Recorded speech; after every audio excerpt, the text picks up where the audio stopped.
How are you doing today, Nathan? So good. How's it going? Man, listen to that voice. I mean, we get to hear you sing, but to hear you speak, oh my God. Oh man, I appreciate that. I really appreciate that. How you feeling? I'm feeling absolutely fantastic, and I hope you are too. Yes, sir. Doing great. I can't complain. The journey you're on, the seed has been popped. You're now going to become fruit for a future audience. What is that journey like? Oh man, it's unreal. It's unreal. I have to remind myself every day that I'm not dreaming. You know what I mean? How do you do with that? Because I do a defrag journal every day where I ask the questions and question the answers, because I've got to stay grounded and I've got to stay mindful of the presence of now. Ooh, that's a good question. Honestly, I'd probably have to credit my lady. She keeps my feet firmly planted on the ground. I can tell you that she reminds me the beautiful things are just about everyday life, the stuff that's not extraordinary. I would consider my time on The Voice extraordinary. But she's such a beautiful way to keep me grounded and help me realize the day-to-day things that I just don't want to take for granted. You know, when you get that close to somebody else, and you know, especially when you're on The Voice or you're on that stage, there have been many times that I have been on these huge stages with people around, and when I lock eyes onto my wife, it's like you go into a deeper part of that journey because they know you, they know how to build you back up again, to hold you, to embrace you. Yeah, 100%. 100%. How do we share that with people that are always questioning their love? Ooh, that is a really good question. I feel like there's a song in there somewhere.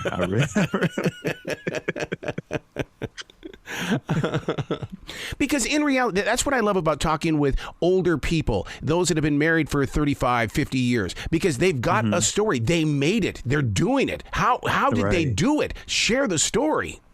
You know what? That's actually a wild, it's wild you say that. So my girlfriend and I have a duo show. We work on ships.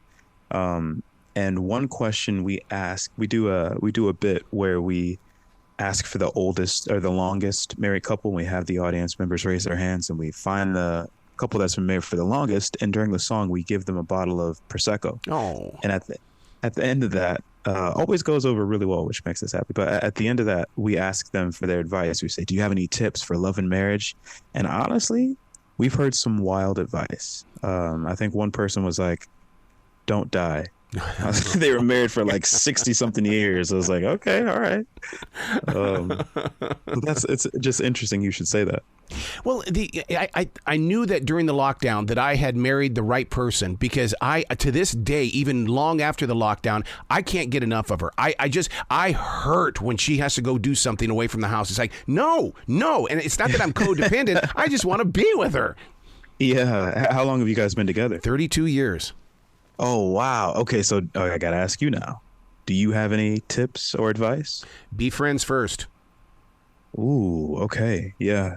Yeah, because I mean, I fell into the same boat with my wife, looking at my creativity, and she understood it. She goes, just do me a favor. Don't give me any of your DJ ego crap, because I know people more famous than you. Ooh, wow.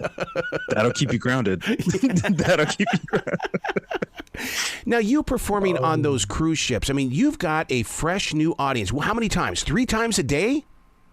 Oh, no. We, Emily and I, when we go out, we do one show one day, and then we'll maybe have like 3 or 4 days to tend to other non-performative business. Good. And then we'll maybe do like 2 days in a week of actual Showtime performance. Wow. What is it about the musicians of Chicago? Because, I mean, there's just is it the blues? Is it the soul of the nation? Because, I mean, there's so many musicians come from Chicago. Yeah, you know what? I honestly think it might be the pizza. I think that's... Are we talking pizza or are we talking a pie here? Which one is it now? Come on, we're talking Chicago here. So my girlfriend always says, she's like, it's a lasagna. Honestly, I think there's something to be said about it. Maybe it is the blues.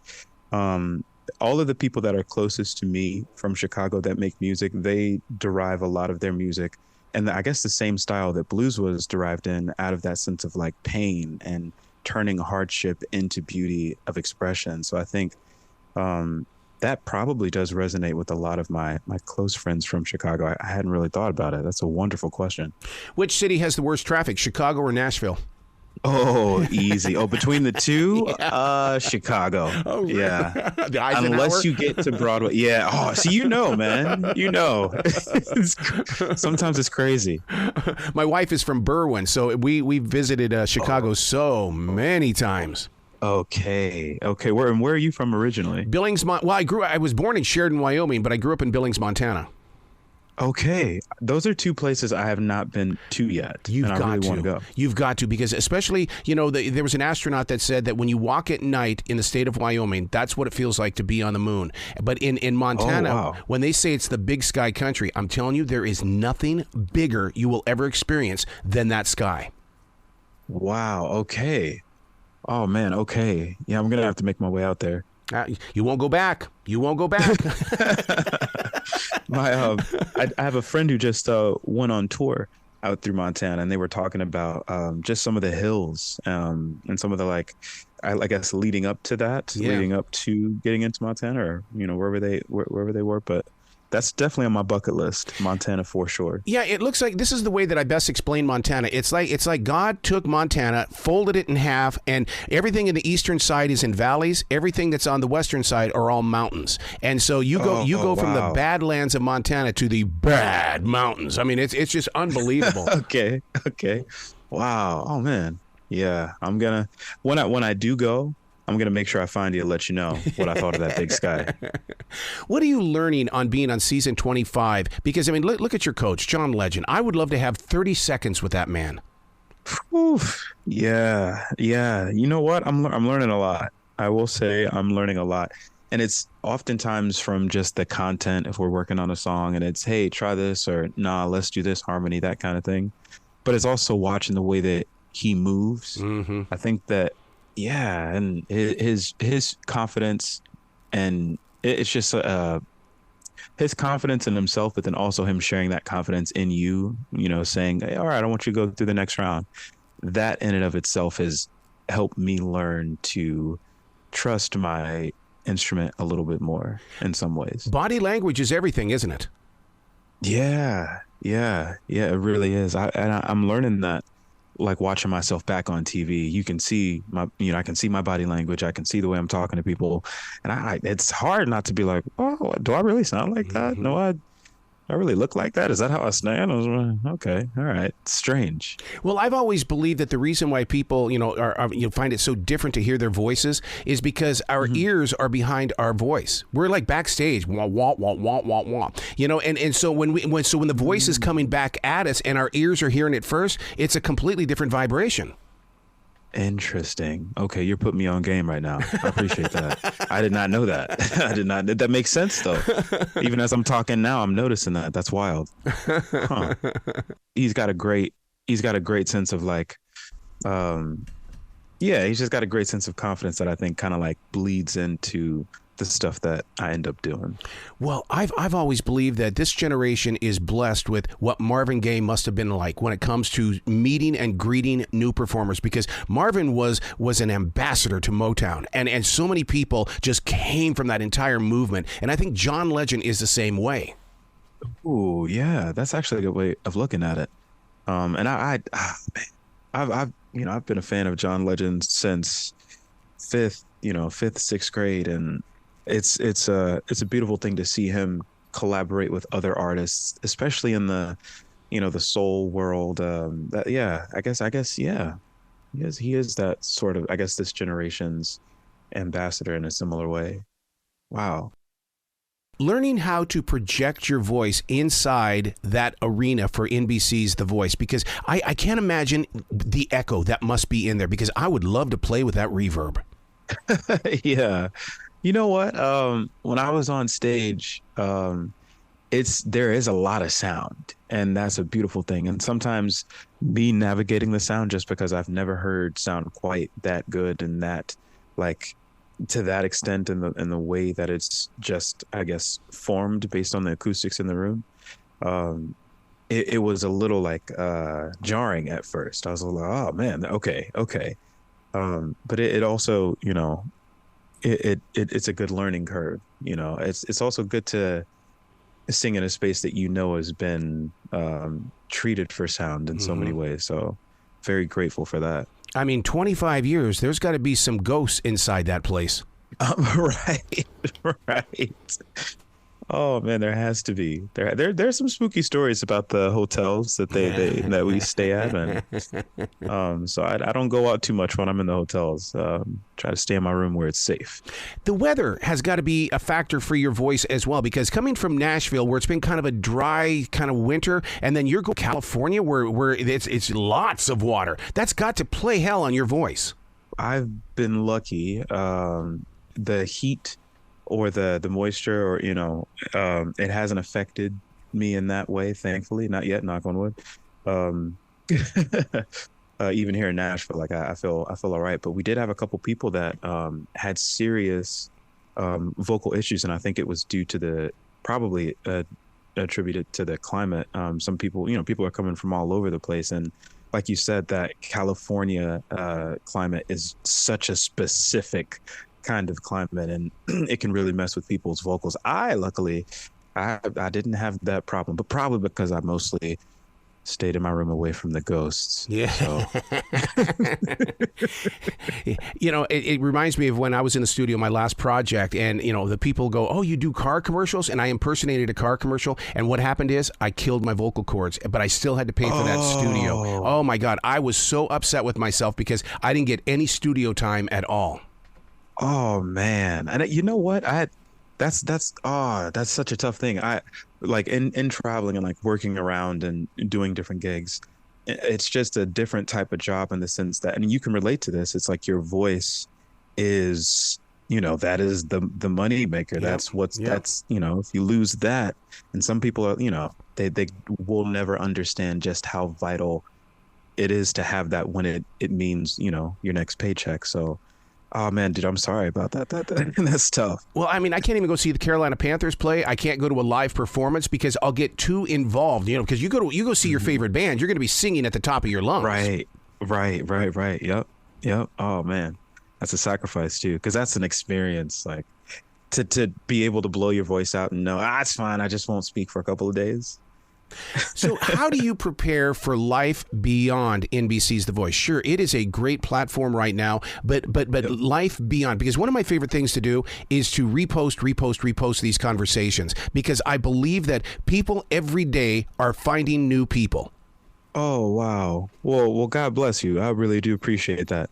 One, I just want to appreciate that kind of just that pass it along energy. I really do appreciate that. To answer your question, I feel personally like my pursuit is in my main goal is in the pursuit of happiness. Yeah. And I think in order to achieve that, I have to be able to provide for my family. And so far, cruise ships have given me an avenue to expand and create. I've created shows with my girlfriend. I've created solo shows for myself. I've created a duo show of guys, actually contestants from the show. Wow. We've collaborated. Yeah, so I'm really, it's given me well, I will say The Voice has given me a platform and a base to draw people into some of the projects I'm creating and the acts that I'm building. And I'm really optimistic that, once things start rolling out, it'll be an opportunity to incorporate being a link between people that are on these shows and don't quite know what to do afterward. Mm-hmm. I'd love to draw them in and create shows with them that they're comfortable in, so that they can then go share their talents around the world, like I've been lucky enough to do. So you're Marvin Gaye then? You know what? That's the biggest compliment I've heard all day. I don't quite accept it, but I appreciate it. I appreciate it. Well, I love the way that you really do believe in the spirit of sharing. It's we all take, but you've got to give back, and your music is giving back. Oh wow, I appreciate that, and I also agree with you. I think, and that's something that John does so well. I remember asking him. I asked him, I was like, so where do you pull from? You're singing some of the same songs all the time around the world. And, how do you keep it fresh? How do you keep it exciting? How do you keep it new? How do you share something with people that may feel rigid or stale to you? How can you connect those dots and like be a bridge to a message and a feeling that changes people's lives, even if you're doing the same thing so many times? And he was like, honestly, sometimes I pull it in the moment. If I'm singing a song, I can see somebody and look at their eyes and connect with them, and whatever they give me, then I can use that to kind of fuel the newness and the excitement that can get a message across. And I just thought it was a beautiful way to put like how to share energy and how to receive and try to give energy and genuinely connect with people that, you know, you're performing for and that and are enjoying the music with it. It was, very insightful on his part. Yes, one of the exercises that I do, and I have to tell myself when I'm out there in the public, is that, you know, because I asked myself in writing the question, are people happy to see you? And I said, no. I said, they're happy that I see them. And that's the thing that I love is I recognize them. That's what makes them happy. Oh, wow. That's beautiful. Oh, that is beautiful. I'm so glad you said that. I really, I love that. I absolutely love that. When did you know that your journey was going to do what it's doing? Or are you still sitting back going, okay, let's follow through here. I'm going to take some notes. And there's always a bigger picture somewhere. Yeah, 100%. 100%. I've always wanted to perform and to take it to a level like this. I auditioned for The Voice when I was 14 and I didn't quite get through. So it's always been in me. I just have that. I feel free on stage, and I feel all of the worries of the world don't exist for me, which is a very awesome feeling. But I realized, and this is going to sound wildly crazy, but I realized when I was younger, I was about 20, 21, and my best friend, he went to such a prestigious college, and I went to essentially a community college that graduated into becoming a university. But he really wanted to perform with me and work together and learn in a collegiate setting. Yeah. So he talked his teachers for me, and he was like, yeah, man, come on down here and audition, which I thought was just very selfless of him, and I really appreciated it. So I went down and I did the audition, and I wasn't really familiar with acting at the time. So I remember them telling him, because he was in such close contact with them, that they weren't crazy about my acting, but they really rated me high for vocals.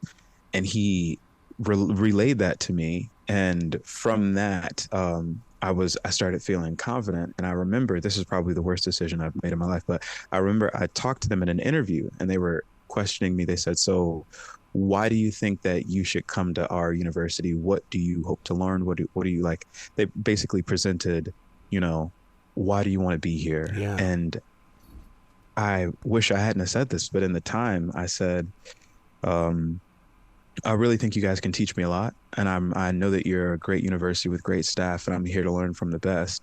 However, if I'm not accepted into this university, I'm still going to get exactly where I'm going. And as a 20-year-old, looking back in my head, I'm like, ooh, that probably wasn't, there's probably a reason why they didn't accept you, you know?